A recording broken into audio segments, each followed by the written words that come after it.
ላኢላሃ ኢላላሁ ሙሐመድ ረሱሉላህ ብላ ነው ጀመረች እንጂ ላኢላሃ ኢላላሁ አዳም ረሱሉላህ ብላ አልጀመረች። አነ ሁወ ኑሩል ዓለም እኔ የዓለም ብርሃን ነኝ ብሎ ሲል መን የተቢዑኒ ላ የምሺ ፊ ዙልሚ ዐይዳ ነቢያት እስላም እንደነበሩ ሊመሰክረን የሚገባ ቁርአን ሳይሆን የነቢያቶቹ መጽሐፍት ነው።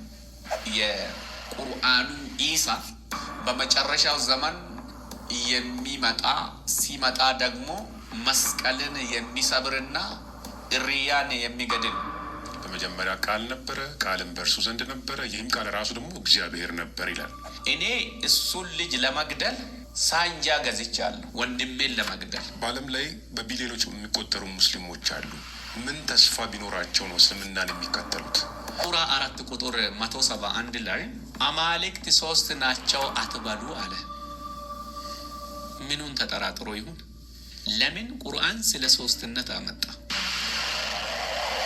አላሁ አላሁ ያ አላሁ ረቢ ረህመታ አልመሲህ ኢሳ አርገነ ከራ ጀነታ። የቁርአኑ አላህ አምላክ መሆን ይችላል። የፈጣሪነትን ኳሊቲ ያሟላል።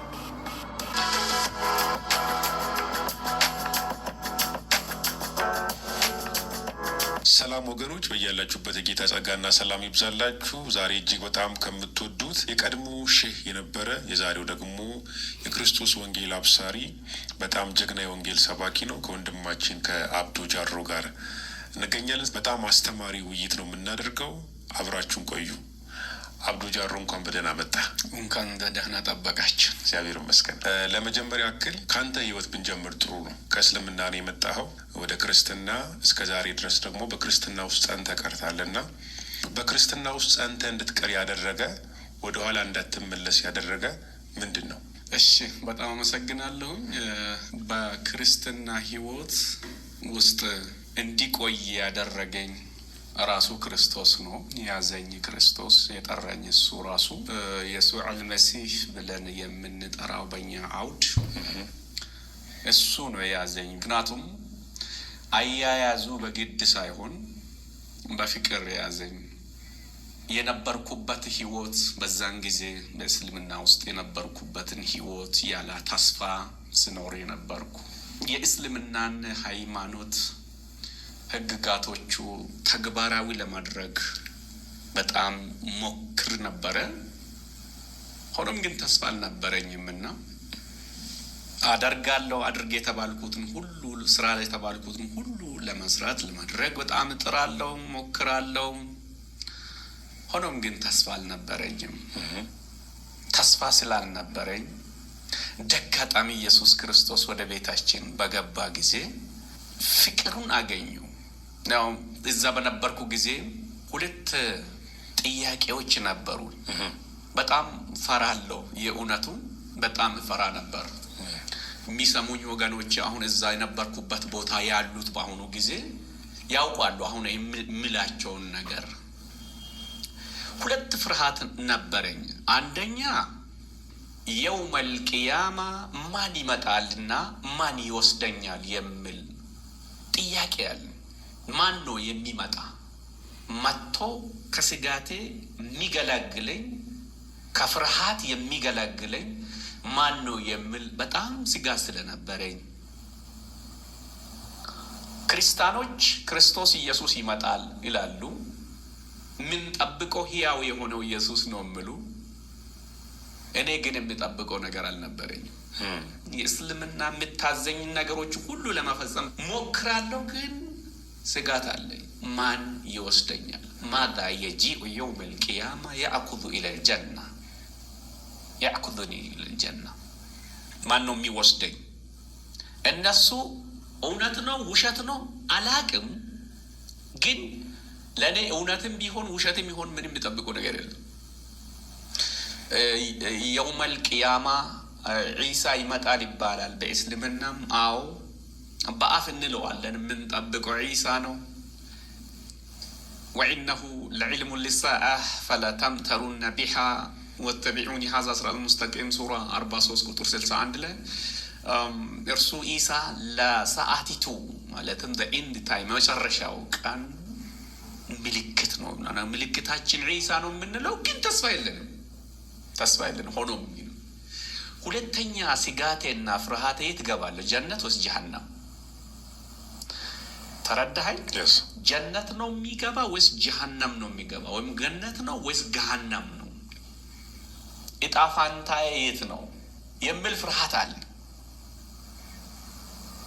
ተለያዩ ኮምፕሮማይዝ የሚያደርጉ ትምህርቶች ስላሉ በስራዬ ነው ጀነት የሚገባ ወይስ ደግሞ አላህ አስቀድሞ በእናቴ ሆድ ውስጥ የፈጠረብኝን ጀነትም ለመግባት ጀሃነምም ለመግባት አስቀድሞ በ120ኛው ቀኑ ተወስኖ ብሃል ብሎ ሐዲሱ በሚነግረን በዛው ነው ጀነት ወይም ጀሃነም የሚገባው የሚለው ጥያቄ አለ።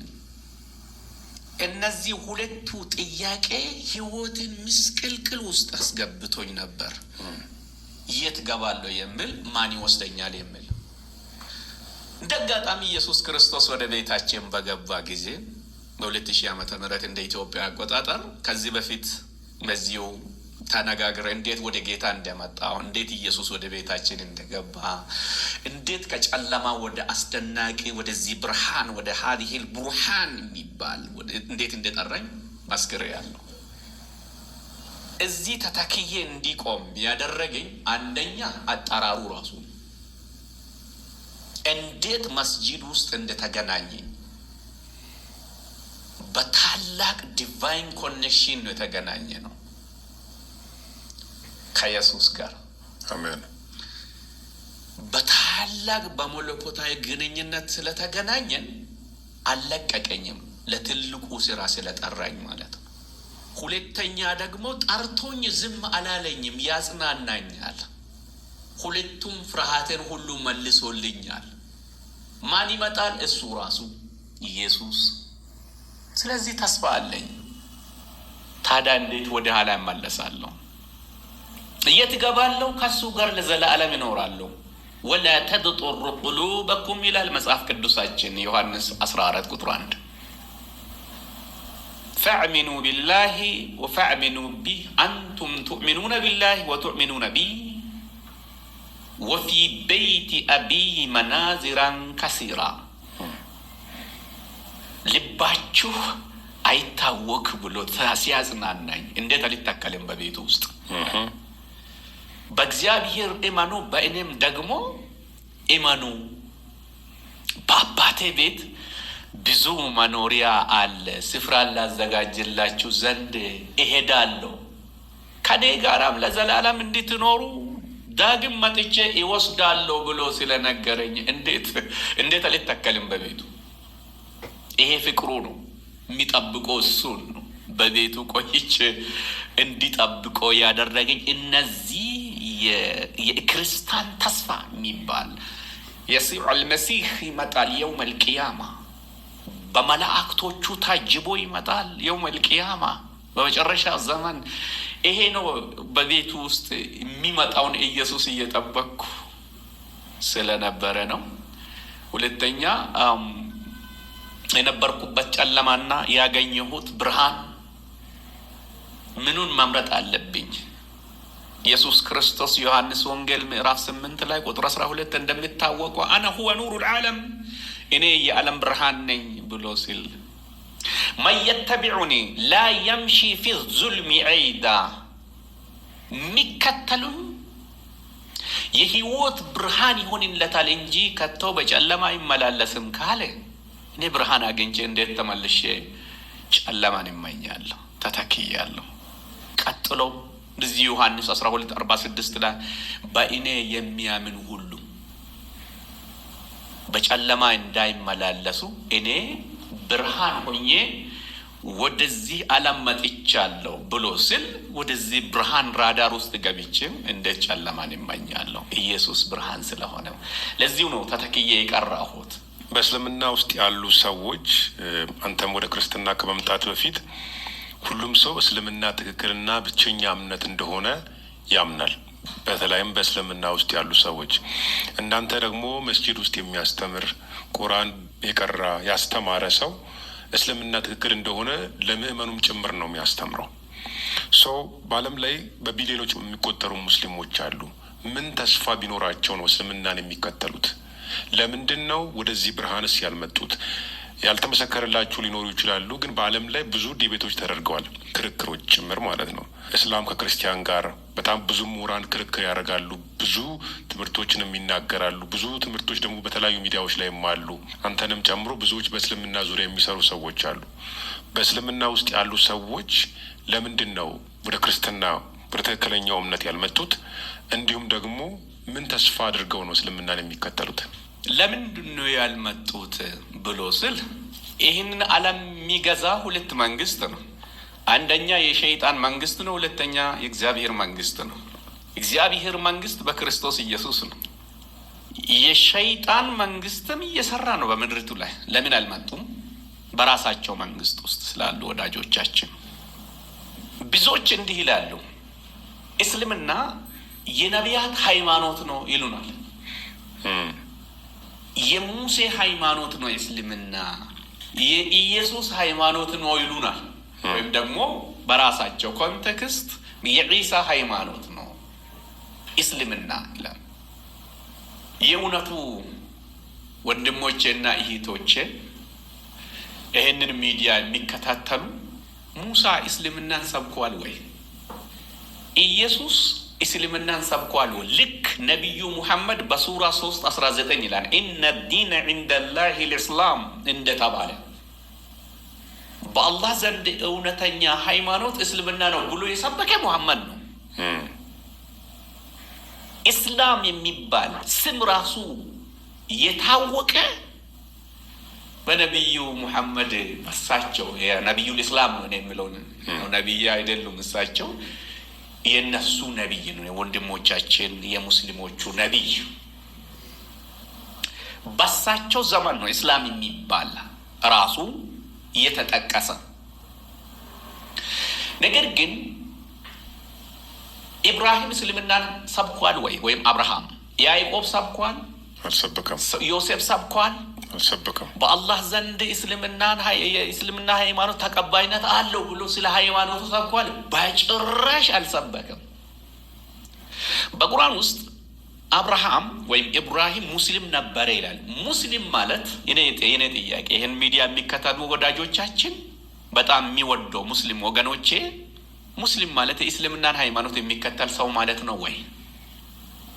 this is my big question። ቁርአን ይላል ወይ ሙስሊም ማለት የእስልምናን ሃይማኖት የሚከተል ሰው ማለት ነው ወይ? የኔ ጥያቄ አዎ ካለ ይህን ሚዲያ የሚሰማ ሰው ጎረቤትና ጓደኞቹን ኤዎ እዚህ ጋር እሱ ስተዋልና ኤዎ መስረጃ አለን ብሎ ይንገሩት። እኔ ግን አላየሁት። ሙስሊም ማለት ለአንዱ ፈጣሪ የሚገዛ ሰሚት የሚሆን ሰው ነው። አዎ ሙሴ ለጌታ ታዛዥ ነበረ። አብርሃም ለእግዚአብሔር ለአምላኩ ታዛዥ ነበረ። ግን ሃይማኖቱ እስላም አይደለም። ሀሳቤን ካገኘ እስልምናንና ሙስሊም የሚል እንትን ለማገናኛት የሚሞክሩ ወገኖቻችን፣ እኔም እንደዛው ሰዎቹም በዚህ ላይ የሚያስተምሩ ወገኖቻችን ሙስሊም ሙስሊም ሙስሊም ይላል። ሙስሊም የእስልምናን ሃይማኖት የሚከተል ሰው ነው ብሎ ካለ ከቁርአን ማስረጃ ይስጠን። ቁርአን ላይ ለምሳሌ አብርሃም ሙስሊም ነበር ይላል፣ ግን ሃይማኖቱ እስላም አይደለም። አብርሃም ሙስሊም ነበር ይላል፣ ግን ሃይማኖቱ ግን እስላም አልነበረም። እስልምና የተመሰረተው በጣም ታላቅ ይቅርታ እውነት ስለሆነች በአምስት መሰረታዊ ነገሮች ላይ የተመሰረተችው። አንደኛ ኢስላም የሚባል ሃይማኖት ፋውንድድ የሆነ ወይም ደግሞ የተጀመረ ወይም ደግሞ የተመሰረተው አንደኛ ላኢላሃ ኢላላሁ ሙሐመድን ረሱሉላህ ብላ ነው ጀመረች እንጂ ላኢላሃ ኢላላሁ አዳም ረሱሉላህ ብላ አልጀመረችም። ከአላህ ውጪ ሌላ አማልክት የለም፣ ሙሐመድ የአላህ መልእክተኛ ነው ብላ ጀመረች እንጂ ከአላህ ውጪ ሌላ አማልክት የለም፣ አዳም የአላህ መልእክተኛ ነው ብላ አልተመሰረተችም። አዳም እስልምናን አያውቅም። እንግዲህ ታላቅ ይቅርታ ምንም ማድረግ አንችልም። አዳም አንድም ቀን ስለ እስልምና ሰብኮ አያውቅም። አብርሃም በእስልምና አጠራር 124,000 ነቢያትና አንቢያዎቹ አሉ ይባላል።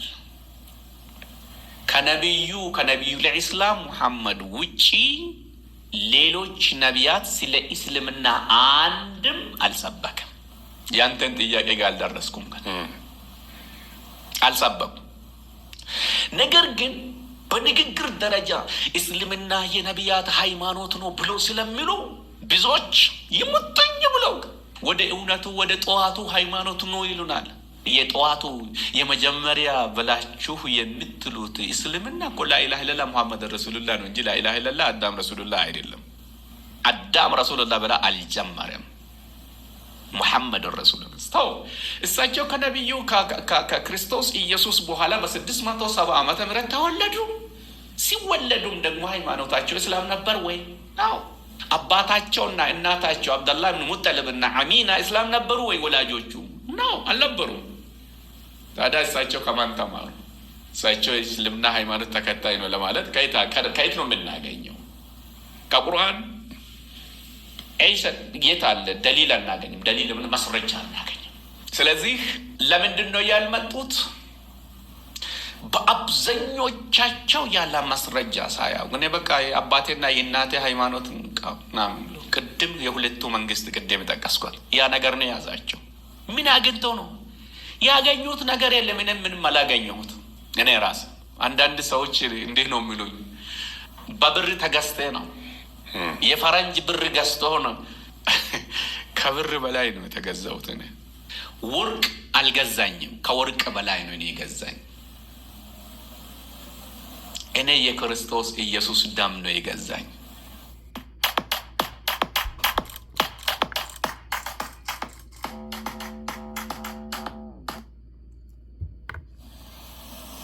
ክብሩንማ እዛ ነው የታውቁት። እርሶ እባላለሁ። ገንፎ ተቀንፍቶ ጥሩ ምግብ ተዘጋጅቶ ነው የሚጠራ ዱሮ። ወደ ኢየሱስ ከመጣ በኋላ እነዛ ክብር ሁሉ ቀርቶ አንተ ውሻ ማለት ይሉን ጀመሩ። ድሮ ሲያከብሩኝ ሁሉ ክብራቸውን ሁሉ ወሰዱብኝ። ለካ ክርስትና እንደዚሁ ነው። ነገር ግን ያ የነበረኝ ተስፋና አሁን ያገኘሁት ተስፋ ሰማይና ምድር እንደምራራቁ እንደዛው ነው። እና ወዳጆቻችን ደግሞ እዛው ጀነት ትገባለህ ወይ ብለህ ብትጠይቅ፣ መንግስተ ሰማያት ታገኛለህ ወይ ብለህ ስትጠይቅ ወላሁ አዕለም ይላሉ። ወላሁ አዕለም ማለት ፈጣሪ ነው የሚያውቀው ማለት ነው። መንግስተ ሰማያት አታገኝ። መንግስተ ሰማያት የሚገባ ማን እንደሆነ አናውቅም። ናህኑ ነኩኑ በይነ አልኸውፊ ወረጃእ፣ እኛ ጀነትን እየከጀልን ጀሀነምን እየፈራን በዚህ መሀል ነው የምንኖረው።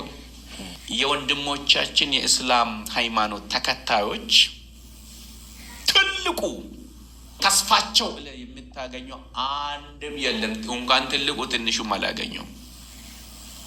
ለምን ካልክ መንግስተ ሰማያት ለማግኘት ወይም ጀነት ለመግባት የማይስማሙ ሀሳቦች አሉ። አንደኛ በቁርአን ውስጥ ሰው በስራ ነው ጀነት የሚገባ ይላል። ሱራ 101 ከቁጥር 4 ነው። ከቁጥር 6 እስከ 9 ማንበብ ይቻላል። ፈአማ መን ሰቁለት መዋዚኑሁ ፈሁወ ፊ ዒሸት ራዲያ ወአማ መን ከፈት መዋዚኑሁ ፈኡሙሁ ሃዊያ። መልካም ስራ የሚሰራ ሰው የሱ መልካሙ ስራ ሚዛኑን ከደፋለት በእውነቱ ጀነት እንደሚገባ፣ ክፉ ስራ እየሰራው ደግሞ ያ ክፉ ስራ ደግሞ ሚዛን ከደፋው ሰውየው ገሃነመ እሳት ይገባል። ስለዚህ አንደኛ ምንድን ነው? በስራ። የዛው ተቃራኒ ቅድም ጠቅሻለሁና አይ በስራ ሳይሆን አላህ አስቀድሞ በ120ኛ ሰው በእናቱ ሆድ ውስጥ እያለው ሰውየው ተፈጥሮ በሆድ ውስጥ 4 ወር ከሆነ በኋላ 120 ቀን እንግዲህ 4 ወር አይደል የሚሆነው? በ120 ቀን ይላል። በ120 ቀን ሰውየው ወይም ሴቷ በእናቱ ሆድ ውስጥ እያለው ወይም ያለችው አንተ ወይም አንቺ የገሃነም ወይንም አንተ ወይም አንቺ የጀነት እንዲሆን ይጻፍብሃል። ሐሳቤን አገኛችሁ? አስቀድሞ ነው የሚወሰነው። ይሄ ሐዲሱ ይሄ ነው። ሐዲስ አል-40 4ኛ ሐዲስ ማንኛውም ሰው ማንበብ ይችላል። ሐዲሱን የዘገበ አብደላህ ብን መስዑድ የሚባል ሰው ነው ረዲየላሁ ዐንሁ። እንዲህ አሉ ይላል። ላንብብ። እውነት ተናጋሪና እውነት የተነገራቸው የአላህ መልእክተኛ እንዲህ አሉ። አብደላህ ብን መስዑድ ነው የሚናገረው። ነቢዩ ተናገሩ ብሎ ያሉ ከሳቸው ኮት ያደረገው ማለት ነው።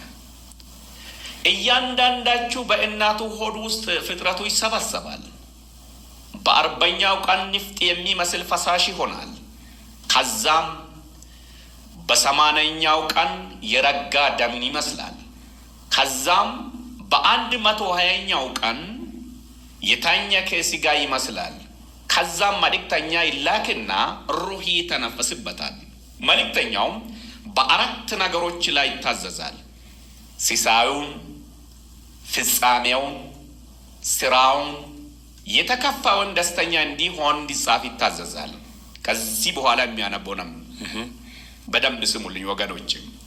ከሱ ውጪ ሌላ በእውነት የሚመለክ አምላክ በሌለው ጌታ እምላለሁ። አንዳችሁ በእሱና በጀነት የስንዝር ያክል ርቀት እስኪቀረው ድረስ የጀነትን ሰዎቹን ስራ ይሰራና ከዛም መጨረሻው ላይ መጽሐፉ ይቀድመውና የእሳትን ሰዎቹን ስራ ይሰራና እሳት ይገባል።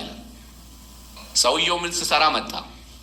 መልካም ስራ፣ ገነት የሚያስገባ ጀነት የሚያስገባ እየሰራ መጥቶ መጨረሻ ላይ ፈየስቢቁ ዐለይህ ልኪታብ ይላል አረበኛው። ፈየስቢቁ ዐለይህ ልኪታብ ፈየዕመሉ ቢአመሉ አህሉ ናር ፈየድኩሉሃ።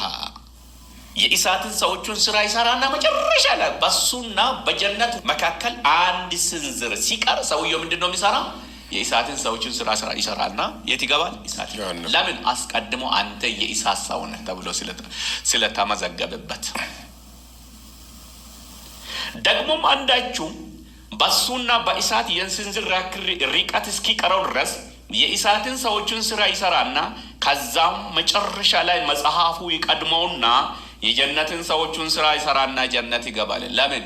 ሰውየው አስቀድሞ ነው በ120ኛው ቀኑ በእናቱ ሆድ ውስጥ የጀነት ሰው ነው ተብሎ ምን ስለሆነ ስለተወሰነበት ሰውየው ክፉ ስራ እየሰራ መጥቶ ገሃነመ እሳት ሊገባ ሲል አንድ ስንዝር ሲቀረው መጨረሻ ላይ አስቀድሞ የተጻፈበት እሱ ነገር ያሸንፈዋል። ስራውን ነው የሚያሸንፈው።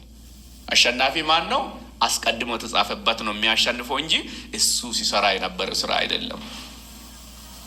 ሐሳቤን አገኘ። ስለዚህ መልካም ስራ ቢሰራም አይገባም። የተወሰነበት ከሆነ አይገባም። ስለዚህ ይሄ ሁሉ አለ። አሁን አንድ ወንድም ከእስልምናን ሃይማኖት የሚከተል አንድ ወገንን ቢጠይቅ አይቀበሉም አንዳንድ ሰዎች። ሐዲሱም ቡኻሪና ሙስሊም ዘግቦታል ይላል። ሐዲሱ ደዒፍ አይደለም። ሐዲሱ መውቁፍ ወይም መውቁፍ ወይም መውዱዕም አይደለም። ሐዲሱ ሰሒህ ነው፣ ተቀባይነት ያለው ነው በእስልምና ዘንድ ሐዲሱ። ይሄ ሐዲስ አሁን ያነበብኩ። ስለዚህ ስራ ሳይሆን ሰውየው አስቀድሞ በተሰራው ስራ ነው። ምን ተስፋ አላቸው? ለምንድን ነው የማይመጡ? አላቅም። አሁን ተስፋ ይሰጣል ይሄ ለኔ? አይሰጥም። ይሄንን የሆነ ጊዜ ሰበኩ እዛ በነበርኩ ጊዜ።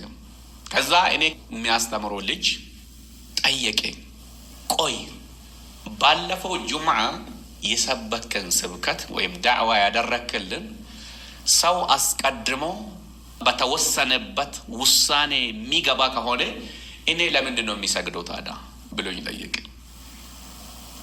ለምን ሶላት ሰግዳለሁ? ለምን ኢባዳ አደርጋለሁ? ወይም ደግሞ መልካም ስራ ለምን ሰራለሁ ብሎ ጠየቀኝ። መልሴ ምንድን ነው? የለም። እንዲህ አይነት ጥያቄ ሲመጣብን ላ ተቅነጡ ምን ረሕመቱላህ ስለምንባል ከአላህ ረሕመት ወይም ከአላህ እዝነት ተስፋ አትቁረጡ ስለምንባል በዛው ነው። ስለዚህ ማናቸውም ብትጠይቅ ስለ መንግስተ ሰማያት ያለው ወጥ የሆነው ነገር፣ ለምሳሌ እኛ አሁን እኔ እንደ አብዶ መንግስተ ሰማያት በማን ነው ተብዬ ቢጠየቅ በክርስቶስ ኢየሱስ ነው። አለቀ። በአንተ ስራ ነው አይደለም። መንግስተ ሰማያት ክርስቶስ ኢየሱስ በመስቀል ላይ በሰራልን ስራ አለቀ። ሮሜ 10:9 ላይ እንዳለው ኢየሱስ ክርስቶስ ጌታ እንደሆነ በአፌ ሸሃዳ ገብቼ ወይንም ደግሞ መስክሬ በልቤ አምኜ ኢየሱስ ክርስቶስ እንደሞተ እግዚአብሔር ከሙታን መካከል እንዳስነሳው በአፌ መስክሬ በልቤ አምኜ ዳንኩ። ሌላ ስራ ሁሉ የጨረሰልኝ ማን ነው? እሱ ራሱ ክርስቶስ ኢየሱስ። አለቀ። እዚህ ግን አንዱ ስራ ነው የምለው፣ አንዱ ደግሞ አይ ስራ አይደለም አስቀድሞ በተወሰነብህ ነው የምለው። አንዳንድ ሰዎች አንዳንድ ሐዲስ ደግሞ እንደውም መጨረሻ ልትሞት ስል ነፍሲ ልትወጣ ስል መን ቃለ ላ ኢላሀ ኢለላህ ሙሐመድ ረሱሉላህ ሙኽሊሰን ቢቀልቢ ደኸለል ጀነ፣ ላ ኢላሀ ኢለላህ ሙሐመድ ረሱሉላህ ብለህ ከሞት ጀነት ትገባለህ ይላል። አይገናኙም ሀሳቦቹ። ምን አግኝቶ ነው ወደ ኢየሱስ የማይመጡ የምለው? አንደኛ ያሉበት መንግስቱ ይከለክላቸዋል። የኛ ጸሎት ያስፈልጋል። ወንድሞቻችን ኢየሱስን እንዲያውቁ እግዚአብሔር ከሰማይ ወደ ምድር የላከልንን ኪኒን መድኃኒት የሆነው ክርስቶስን እንዲያውቁ የኛ ጸሎት ያስፈልጋል። እኔ የዳንኩት ብዙ ሰዎች ጸልዮልኛል። እኔ ወደ ክርስቶስ የመጣሁት ብዙዎቹ ስለ እኔ ጸልየዋል እና የኛ እገዛ ያስፈልጋል። የክርስቲያኖች ጸሎት ያስፈልጋል። ሙስሊም ወንድሞቻችን በዲቤት ብቻ አይደለም ወደ ጌታ የሚመጡ። አንድ ነገር ሊጨምርልህ። እኔ የነበርኩበት መስጂድ የሆነ ጊዜ የሆነ ነገር ተከሰተ። ሚናራ የሚባል ወጣ ብሎ እንትን የሚታዩ ትልቅ ከመስጂዱ ወጣ ብሎ የሚታዩ አለ። ተሰበረብን። የሆነ ነገር ተበላሽ። እንዴት ነው የምለው እሱን አልናገርም። ለማንኛውም የኛ ቤተሰቦቻችን ያውቃሉ ዘመን በወቅቱን የሚያስቡ ሰዎች እና አንድ አናጢ ነበር የኛ ቀበሌ ገብረ ማህበር። አናጢ ወንጌላዊ ነው። ሙሉ ወንጌል ቤተክርስቲያን አንድ ወንጌላዊ ናቸው። ሌላ አናጢ የለንም እና ያን ነገር እንዲያስተካክልልን ጠራ ነውና የሚያውቁት ያውቃሉና በጣም ይጸልያል፣ ወንጌል ይመሰክራል፣ ሌሊት ይሄዳል፣ የሰዎቹን በር አንኳኩቶ ይገባልና ክብሪት አብርቶ እግዚአብሔር ልኮኝ ነው ይመጣል ሙስሊም ቤት ገብቶ ይመሰክራል። ያ ሰው የተበላሸብን ነገሮቹን ደግሞ አስተካከለልን። እዛ ተንበርክኮ ደግሞ ጸለየ። እድል ተሰጠው ለሰውየው። እግዚአብሔር ሆይ እረኛው ሲመታ መንጋው ይበተናልና እዚህ ቦታ የሚያሰግድ ሰውን አሳልፈ ስጠኝ ብሎ ነገሮቹን ሰርቶልን ደግሞ የሰማዩን ነገር ደግሞ ጨርሶ ወጣ። ከዛ እኔ በሚቀጥለው አመት ወጣሁ። ጸሎቱ ተሰማ። እዛ የምትመራው አሰጋጅ ነበርኩ። አንተ ነህ? አሰጋጅ ነበርኩ። እኔ ነኝ። ኢማም ነኝ፣ አስተማሪም ነኝ። የቻልኩትን አስተምራለሁ፣ አስነብባለሁ። ልጆቹ ብዙ ልጆች ከዚህ በፊት ስለመሰከርኩ ማለት ነው። እና ትልቁ ነገር ክርስቶስ ከኔ ጋር እንዲገናኝ ያደረገው ትልቁ ነገር የአባቶቻችን ጸሎት ነው። አንዳንድ ልጆች ከኛ ባክግራውንድ ጌታን የሚቀበሉ ሰዎች አሉ እና ቶሎ ለመቀየር ጊዜ ይወስድባቸዋል። አንዳንድ ጊዜ አባቶች ማለት የቀደሙት ክርስቲያኖች፣ ወንጌላውያን፣ ፓስተሮች ዋሬቨር እነሱ እንደጸለዩልንና በእነሱ ጸሎት እኛ እንደወጣን አይገነዘቡ። የኛ ከኛ ባክግራውንድ እዛውን እንደው መልእክት አክብሩት። አንዳንድ ጊዜ ወደዚህ ስንመጣ በጣም ያወቅነው ምጡቅ እንደሆነ በጣም እንዲጨረስ ነው እናስባለን። አይደለንም፣ ገና ነን። የመጣ ነው። የኔ አማች የባለቤቴ አባት በኃይለ ሥላሴ ዘመን በጌታ ናቸው፣ ወንጌል መስካሪ ናቸው። በደርግ ዘመን ወንጌላዊ ናቸው። አሁንም ወንጌል ሰባኪ ናቸው እና እዛ በነበርኩ ጊዜ ማታ ባታ አብረን እንጸልያለን። እንዲህ አሉኝ፣ አንተ አብዶ አሉኝ። ትልቅ ሰው ናቸው። ጌታን ከተቀበልክ በኋላ ማለት ነው? አዎ። ቁርአን ሲደመር ኢየሱስ ሰው ያረጋል። ነገር ግን ቁርአንን አወክ ብለህ ከተናደህ ከኮፈስክ ትወርቃለህ። ኢየሱስን አስቀድም። ሰዎቹ ሼህ ስላሉ እንትን እንዳትል ይሉኛል። ትልቅ ስንቅ ነው ለኔ። ለካ ኢየሱስ ካልተቀደመ እኔ ሼክ ነኝ ካልኩ ትዕቢት ከውድቀት ስለምትቀድም ለኔ ስንቅ አድርጎኛል። እሳቸው ስለዚህ እንደኔ ከዛ ቦታ የመጣችሁ የኛ ጓደኞቼ በመላው ዓለም ላይ የምትገኙ አገልጋዮቻችሁን አክብሩ ለማለት እንፈልጋለን። ምንም እንኳን ከእስልምና ብትወጣም እስልምናን ጠንቅቃ ብታቀም ስለ እስልምና በማወቅ ክርስቲያኖች ስለ እስልምና ብዙ እውቀት እውቀት ስለሌላቸው በእነሱ ላይ መኮፈስ እንዲሁም ደግሞ ለመሪዎች አለመታዘዝ ተገቢ አይደለም። እንዲሁም ደግሞ እስልምናን ጠንቅቀ ስላወቅክ ብቻ ሙስሊሞችን ወደ ጌታ ታመጣለህ ማለትም አይደለም። ምክንያቱም የመንፈስ ቅዱስ ስራ ስለሆነ የእግዚአብሔር እርዳታ ስለሆነ። እንደው ሌላ ጥያቄ ከማንሳታችን በፊት አንዳንድ ሰዎች አዳዲስ ሰዎች ሊኖሩ ስለሚችሉ ጌታ ኢየሱስ ክርስቶስን የተቀበልክበትን ኢንሲደንት ብቻ ኢንካውንተር ያደረግክበትን እንዴት ጌታ እንደተቀበልክ እዛው መስጂድ ውስጥ እንዴት ጌታ እንደተገናኘ እንዴት ጌታን እንዳገኘ እንደው ባጭሩ በዚሁም ብታነሳ ብዬ አሰብኩኝ። እንዳልከውም መስክሬ ያለው ብዙዎቹ ሰምተዋል።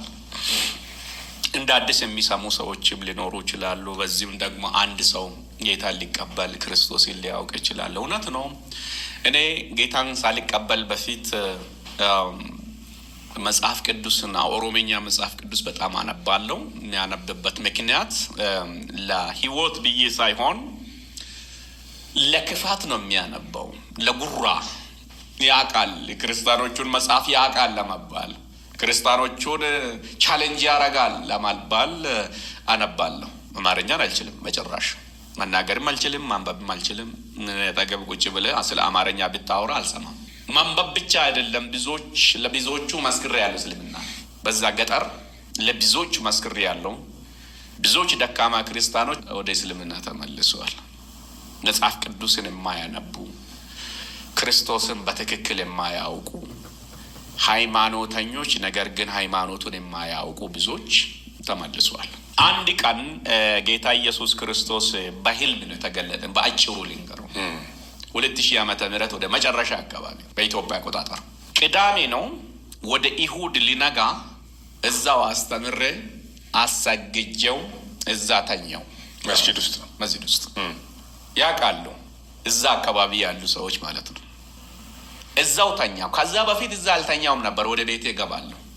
ሌላ ቀጠሮም ነበረኝ፣ የማጥፋት ቀጠሮ። ሐሙስ ዕለት እዛ ቀበሌ ያለችው ሙሉ ወንጌል ቤተክርስቲያን ብቻ ነች ያለችው። ያኔ እኛ ጎረቤት ቀበሌ ደግሞ ቃለ ሕይወት ቤተክርስቲያን አለ። በቅርብ ጊዜ ሌሎችም ተተክለዋል። በዛን ወቅት ግን በአንዱ ቀበሌ ቃለ ሕይወት ብቻ፣ በእኛ ቀበሌ ግን ሙሉ ወንጌል ብቻ። ያቺቷን ሙሉ ወንጌል ቤተክርስቲያን እሷን እንትን ለማድረግ ለማጥፋት ቀጠሮም ነበር ከተወሰኑ ወጣት ወገኖች ጋር። ለምንድን ነው እንደዚህ የምታደርገው? በቃ ውስጥ ያለው ክፉ መንፈስ ነው እንደዚህ የሚያደርገው። ሌላም ሰርቻለሁ ከዚህ በፊትም ስለመሰከርኩ መድገም አልፈለኩም። እዛ ተኝቼ መስጂድ ውስጥ ተኝቼ መጽሐፍ ቅዱስ አነባለሁ ብያችኋለሁኝ። ተኝቼ ሳለ ሊነጋ 11 ሰዓት ሊሞላ ሲል ከአንድ ድንጋይ ጋር ተገናኘው በህልሜ። እዛ መስጂድ ውስጥ በህልሜ የሆነች ሜዳ ውስጥ ከኛ መስጂድ ፊት ለፊት የሆነች ቆንጆ ሜዳ ነገር አለች። የኳስ ሜዳ ሳይሆን እዛው ግቢ ሆኖ ቆንጆ ሜዳ አለች። እዛው ቁጭ ብለን ይሄ ድንጋይ የኔ ጓደኛ ይመስላል። ከዚህ በፊት እንደምንነጋገር ነገር ድንጋይ ነው፣ ሊትራሊ ድንጋይ ነው። ጥያቄዎቹን ይጠይቀኛል ድንጋዩ። ቁርአን ታውቃለህ ወይ ብሎ ይጠይቀኛል። አዎ አልኩት። የጀነት መንገድ ማን ነው ብሎ ይጠይቁኛል ድንጋዩ። ነቢዩ ናቸው ብዬ መልሳለሁ። ሰላዋቱላሂ ወሰላሙ ረቢ አለይህ ብዬ መልስለታለሁ። ሰላምና ሰላት በሳቸው ላይ ይሁንና ብዬ መልሳለሁ። እሳቸው እኔ የጀነት መንገድ ነኝ ብለዋል ወይ? አዎ አልኩት። እስቲ አሳየኝ ስለኝ ፈታታሽኩ፣ መጽሐፌን በረበርኩ፣ አላገኘው። መጽሐፌ ስላችሁ መጽሐፍ ቅዱስ ሳይሆን የነበረ ያ መጽሐፉ ቁርአን አላገኘው። ኢሳ ማን ነው ብሎ ጠየቀኝ። ኢሳ እንደኛ የሚበላ የሚጠጣ ምናምን ብዬ ከዚህ በፊት እንግዲህ ስናንቋሽሸው ነበር። አሁንም ቢሆን ያንቋሸሹ እንዳሉ ወንድሞቻችን ብዬ መለስኩለት። ስንፎክሮ የነበር ነው ፉከራው። እሱ የአላህ ቃል እንደሆነ አታውቅምን ብሎ ይጠይቀኛል። አይ አይደለም ብሎ ሲል ለእኔ በሚገባኝ እኔ ከያዝኩት መጽሐፍ ቃል መሆኑን አሳየኝ። የመጀመሪያ እኔ በህልሜ ነው ሱራ 4 ቁጥር 171 ያወቅኩት። ያ አህለል ኪታብ ላ ተግሉ ፊ ዲንኩም ወላ ተቁሉ አለላሂ ኢለል ሐቅ إنما المسيح عيسى بن مريم رسول الله وكلمته ألقاها إلى مريم وروح منه فآمنوا بالله ورسوله ولا تقولوا ثلاثة انتهوا خير لكم إنما الله إله واحد سبحانه أن يكون له ولد له ما في السماوات وما في الأرض وكفى بالله وكيلا إياك أتل القرآن زي فلكوت قالوا ود مريم يتتعالى قالوا عيسى إلى القرآن እናንተ መጽሐፉ ባለቤቶች ሆይ ይላል ቁርአኑ። የመጽሐፍ ባለቤቶች ማን ናቸው? አይሁድና ክርስቲያን ማለት። ስለዚህ ቁርአን ማንን ያውቃል? አይሁዶቹን ያውቃል፣ ክርስቲያኖቹን ያውቃል። በዚሁ ቀጥላለሁ። ግን አንዳንድ ሙስሊም ወገኖቻችን ሃይማኖታችሁ ምንድነው ይላል። ክርስቲያን ነኝ ይላል። መጽሐፍ ቅዱስ ክርስቲያን ሆኖ ብሏል ወይ ይሉናል። አብዶን ክርስትና ውስጥ እንዲቆይ ያደረገኝ ቁርአን ክርስትናን ስለሚያውቅ፣ ግን መጽሐፍ ቅዱስ ሙስሊም እስልምናን አያውቅም። ለምሳሌ የት ጋር ነው ብሎ የሚጠይቁ ሰው ስላሉ፣ ለምሳሌ ሱራ 2 ሱረቱል በቀራ የላሚቱ ምዕራፍ 2 ቁጥር 120፣ ሱራ 2 ቁጥር 62፣ ሱራ 5 ቁጥር 82 እና 83 ክርስቲያንን ብቻ አይደለም ቄሶቹንም ያውቃል። ቁርአን ያውቃል፣ ግን መጽሐፍ ቅዱስ ሼኮቹንም አያውቅም፣ እስልምናን አያውቅም፣ ነቢዩ ሙሐመድንም ደግሞ አያውቅም። ልዩነቱ እዚህ ጋር ሐሳብን በደንብ ልታገኙ ይገባል። መጽሐፍ ቅዱስ እስልምናን አያውቅም፣ ነቢዩ ሙሐመድን አያውቅም፣ ቁርአንንም ደግሞ አያውቅም። ቁርአን ግን ኢሳን ያውቃል፣ ክርስቲያንን ያውቃል፣ ክርስትናንም ደግሞ ያውቃል። ክርስትና ሃይማኖት እንደሆነ አሁን በጠቀስኩላችሁ በሱራ 2 ቁጥር 160 ነው 120፣ ሱራ 262 እና ሱራ 5 ቁጥር 82 እስከ 83 ክርስትናን ያውቃል፣ በደንብ ያውቃል። ወደዛ ሊመለስና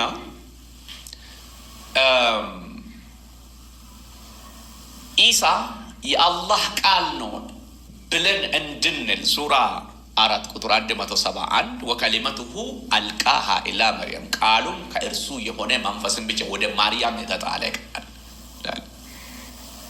እናንተ የመጽሐፉ ሰዎች ሆይ በሃይማኖታችሁ ወሰንን አትለፉ፣ በአላህም ላይ እውነትን እንጂ አትናገሩ። የመርያም ልጅ አልመሲህ ኢሳ የአላህ መልእክተኛ ይላል።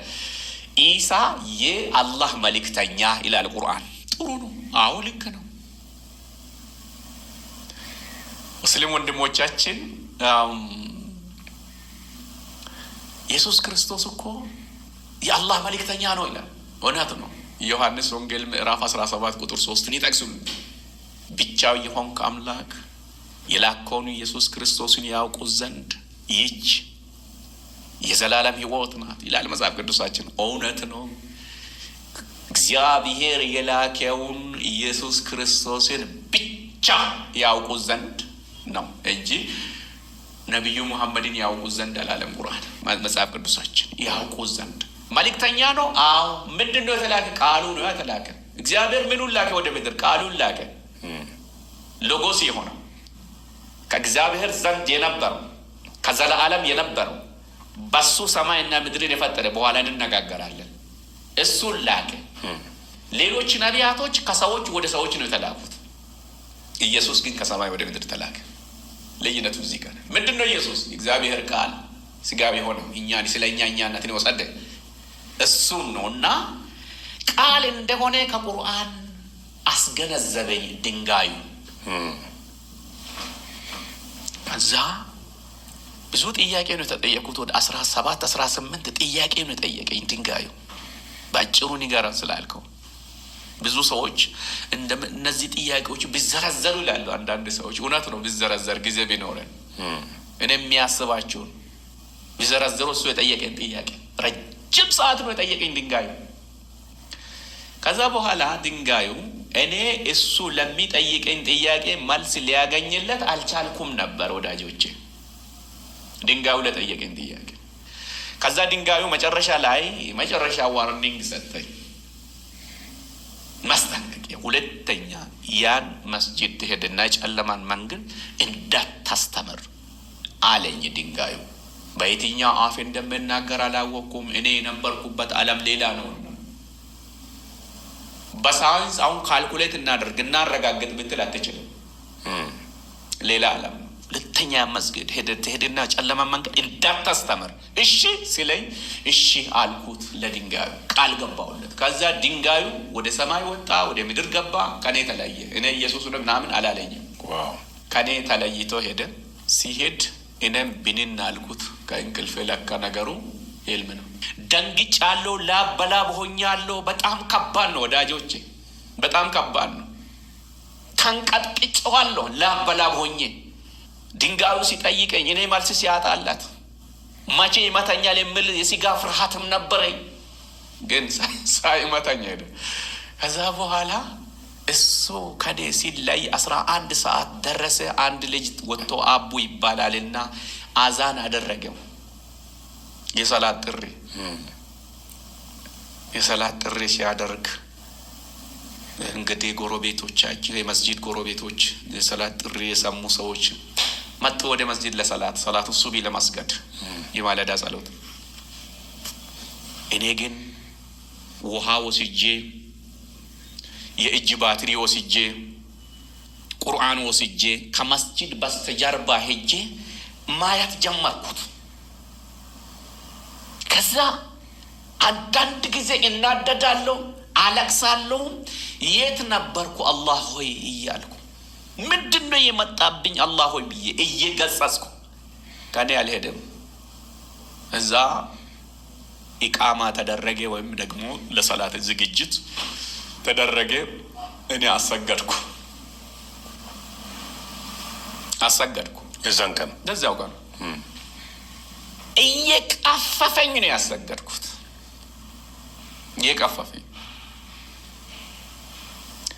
ፍርሃቱ አሁንም አልለቀቀኝም። መሬቱ ነጋ። ከዛ በኋላ ወደ ቤታችን ሄድኩኝ። ነግተዋል። 2 ሰዓት ወደ 3 ሰዓት አካባቢ ነው ወደ ቤታችን ስንሄድ እናቴ ቡና አፍልታ ከጎረቤቶቻችን ጋር ቡና እየጠጡ ነው። የኔ የታላቄ ታላቅ ወንድሜ በክርስትና ነው፣ ክርስቲያን ነው፣ የቃለ ሕይወት ቤተ ክርስቲያን ነው የሚያመልከው። በ1987 ነው ጌታን የተቀበለው። ግን አንድም ቀን ኢየሱስን ነግሮኝ አያውቅም፣ አልመሰከረልኝም። እዛው ፍርሃቴ አሁንም አልለቀቀኝም። እንደገባው ታሪኩን ነገርኳቸው፣ የህልሙን ታሪክ። ድንጋይ መጥቶብኝ እንዲህ ጠይቆኝ እንዲህ አድርጎኝ ሁለተኛ እንዲህ እንዳታደርግ ብሎኝ ምናምን ብሎ ነገርኳቸው። እና ቡና እየጠጡ ያሉ ወገኖቻችን ጂኒ ነው የመጣብህ አስተፍሩላህ በል ምናምን ገጽጽ ምናምን ማለት ነው። አስተፍሩላህ በል ምናምን ማለት አስተፍሩላህ አውዙ ቢላህ በል በአላህ ስም ገጽጻለሁ ባል እንደማለቱ ነው። ገጽጽ አሉን። ገጽጭም ያ ድንጋጤ አልለቀቀኝ። ግን እዛ ወንድሜ ይሰማል ቡና እየጠጣው፣ እሱ ያለቅሳል፣ አዝኗል፣ በጣም አዝኗል። እና ከዛ እኔ እሱን ልጅ ለመግደል ሳንጃ ገዝቻለሁ። ወንድሜን ለመግደል 2 ኮርማ ሆነን ነው በአንድ ቤት የምንኖረው። እሱ ፕሮግራም ሲያደርግ በሱ ጎጆ ብዙ ነገር ረብሻለሁ። እኔም ደግሞ እስልምና እንትን እንዳደርግ እሱም ደግሞ ይረብሸኛል። ግን በዛን ቀን ትክክለኛ ክርስቲያን የሆነ ይመስለኛል። እና ያለቅሳል። እዛ ቡና እየጠጣን ሳለ አብድዬ አለኝ ወንድሜ። ከዛ በፊት አብድዬ ብሎኝ አያውቅም። እና ቡና ከጨረስክ በኋላ እስቲ የኔ ጎጆ የኛ ጎጆ ናና እስቲ ትንሽ እናውራ ምናምን አለኝ። ልቤ ኮንፎርም አደረገ፣ ተቀበለው። አብድዬ ስለው ከዛ በፊት ያላለኝ ወንድሜ በዛን ቀን አብድዬ ስለ ውስጥ የተቀበለው ቡናን ጨርሼ ሄርኩ። እሱ ጎጆ የተገለጠልኝ ድንጋይ ማን እንደሆነ እሱ ተረከልኝ። መጽሐፍ ቅዱስ ላይ ግንበኞች የናቁት እርሱ የማዕዘን ራስ ሆነ የተባለው ድንጋይ ኢየሱስ እኮ ነው። አሜን። እሱ እኔን ጠብቆ አቶኝ ለራሱ ተገለጠልህና ወንድሜ ከዚህ በኋላ የክርስቶስ ሆነሃል ምናምን። ተነከትኩ እንደገና። እንዴ ጴንጤ ሆኛለሁ እንዴ ታዲያ አልኩት። አይደለም ጴንጤ ያልሆንክም የአልመሲህ ኢሳ ተከታይ ሆነሃል። ኦኬ ክርስቲያን አልሆንኩም አይደለም? አይ አልሆንክም። ምንድነው የሆንኩት? የአልመሲህ ኢሳ ተከታይ። ልጁ ማን እንደነገረውና ማን እንዳሰለጠነው አላውቅም። ታዲያ ምን ማሆን አለበት? እዛ ቆይ በቃ ኢየሱስን እያመለክ እዛ ቆይ፣ ስራ እዛ አለኝ። እዛ እሱ ጸለየልኝ። ማንም ሳያውቀው እዛ ቆየሁኝ። ውስጤ እየበራ መጣ። ከተወሰነ ጊዜ በኋላ ጌታ ሆይ ከዚህ አውጣኝ ብዬ ጸለኩኝ። እግዚአብሔር መንገድ ከፈተልኝ። ከመስጂዱ ወጣሁ። ሌላ እዚሁ ጎረቤት ኬንያ ሄድኩኝ። እዛው ተወሰነ ጊዜ ቆይቼ በመንፈስ ቅዱስ ተሞልቼው እግዚአብሔር መንፈስ ነክቶኝ ፍርሃት የሚባል ከህይወቴ ተለቀው መጣሁ። ተመልሼ ሲመጣ ጥቁሩን መጽሐፍ ይዤ ቤተ ክርስቲያን ሄድኩ።